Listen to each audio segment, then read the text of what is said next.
हम बात करने वाले हैं एलआईसी के बीमा बचत single premium money back plan की, जिसका टेबल नंबर है 916। दोस्तों, ये एलआईसी का सबसे कम टर्म वाला प्लान है, जिसमें आप कम से कम 9 साल की टर्म भी ले सकते हैं। दोस्तों, जैसे कि नाम से ही पता चल रहा है, ये एक सिंगल प्रीमियम प्लान है, पर दोस्तों इसमें आपको मनी बैक भी मिलता है और साथ में लास्ट में आपको मैच्योरिटी भी मिलती है और इसमें आपको रिस्क कवर भी मिलता है। दोस्तों, ये एलआईसी का ये प्लान बैंक एफडी की तरह ही होता है। जैसे कि आप बैंक में एफडी कराते हैं, शुरू में कुछ पैसा जमा करते हैं, उसके बाद आपको मैच्योरिटी पर काफ़ी अच्छा अमाउंट मिलता है। सेम वैसे ही एलआईसी में भी ये बैंक एफडी की तरह ही है, पर साथ में यहाँ पर आपको मनी बैक और रिस्क कवर भी एलआईसी देती है और उसके बाद आपको मैच्योरिटी भी देती है।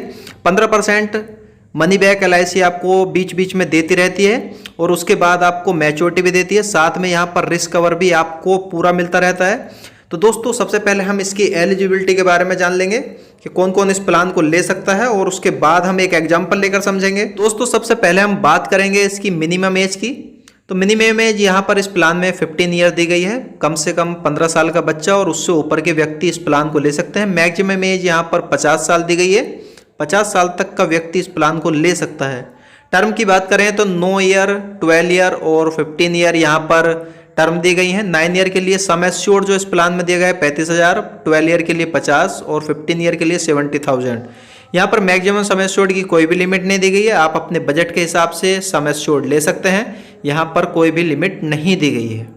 अब बात कर लेते हैं इसकी मैच्योरिटी के बारे में। इसकी मैच्योरिटी पर आपको क्या क्या मिलने वाला है और साथ में मनी बैक आपको इस प्लान में किस टाइम मिलेगा। तो सबसे पहले मनी बैक की बात कर लेते हैं। तो इस प्लान में मनी बैक जैसे ही आपकी पॉलिसी के 3 साल कंप्लीट होंगे तो 15% सम एश्योर्ड का जो कि 90,000 रुपये हो रहा है वो आपको मिलेगा। उसके 3 साल बाद फिर से 90,000 रुपये, 9th ईयर में 90,000 रुपये, 12th ईयर में 90,000 रुपये। उसके बाद जब 15वें साल में आपकी पॉलिसी मैच्योर होगी तो 6,39,872 रुपये आपको मिलेंगे, जो कि टोटल मैच्योरिटी आपकी हो जाएगी 9,99,872 रुपये। ये मनी बैक को मिला करके टोटल मैच्योरिटी मैंने आपको बताया। दोस्तों, इस प्लान में मिलने वाली मैच्योरिटी टैक्सेबल होती है और साथ ही साथ इस प्लान में आप जो प्रीमियम पे कर रहे हैं एलआईसी को, वहाँ पर आपको टैक्स में छूट मिलती है।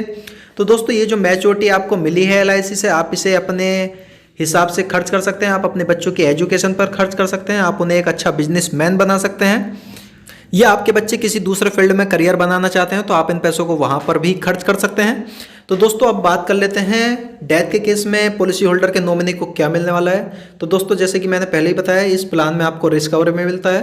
तो जो सम एश्योर्ड होता है इसमें वही रिस्क कवर है 6 लाख रुपए का। तो पहले 5 साल में अगर पॉलिसी होल्डर की डेथ होती है तो यहाँ पर सम एश्योर्ड मिलता है, और अगर 5 साल के बाद पॉलिसी होल्डर की डेथ होती है तो यहाँ पर सम एश्योर्ड प्लस बोनस, उस टाइम के हिसाब से जो भी बोनस होगा वो आपकी पॉलिसी में ऐड होकर पॉलिसी होल्डर के नॉमिनी को दे दिया जाता है।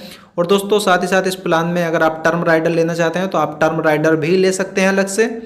उसका कुछ प्रीमियम एलआईसी को पे होता है। इसके बाद एलआईसी ने यहाँ पर सेटलमेंट का ऑप्शन भी दिया है, जो कि 5, 10 और 15 साल का होता है। यहाँ पर आप अपनी पॉलिसी को सेटलमेंट भी कर सकते हैं। अगर आप अपना पैसा एक साथ नहीं लेना चाहते हैं तो आप एलआईसी से किस्तों में अपना पैसा वापस ले सकते हैं, जो कि यहाँ पर ईयरली और हाफ ईयरली मोड एलआईसी ने दिए हैं। आप दोनों में से किसी को भी चूज करके अपना पैसा एलआईसी से धीरे धीरे वापस ले सकते हैं। एलआईसी आपको उन पैसों पर इंटरेस्ट भी देगी। अब इस प्लान के अदर बेनिफिट्स की बात कर लेते हैं। तो सबसे पहले हम इसमें बात करेंगे, अगर पॉलिसी होल्डर को लोन की जरूरत पड़ जाती है तो क्या इस प्लान में लोन अवेलेबल है। तो दोस्तों, इस प्लान में एलआईसी ने लोन की फैसिलिटी दी है।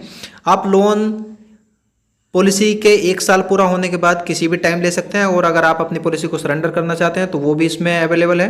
पहले साल अगर आप सरेंडर करते हैं तो 70% सम एश्योर्ड का मिलता है। उसके बाद अगर सरेंडर कर सकते हैं तो 90% सम एश्योर्ड का मिलता है। आप अपनी पॉलिसी पर लोन ही लें, सरेंडर एक अच्छा ऑप्शन नहीं है।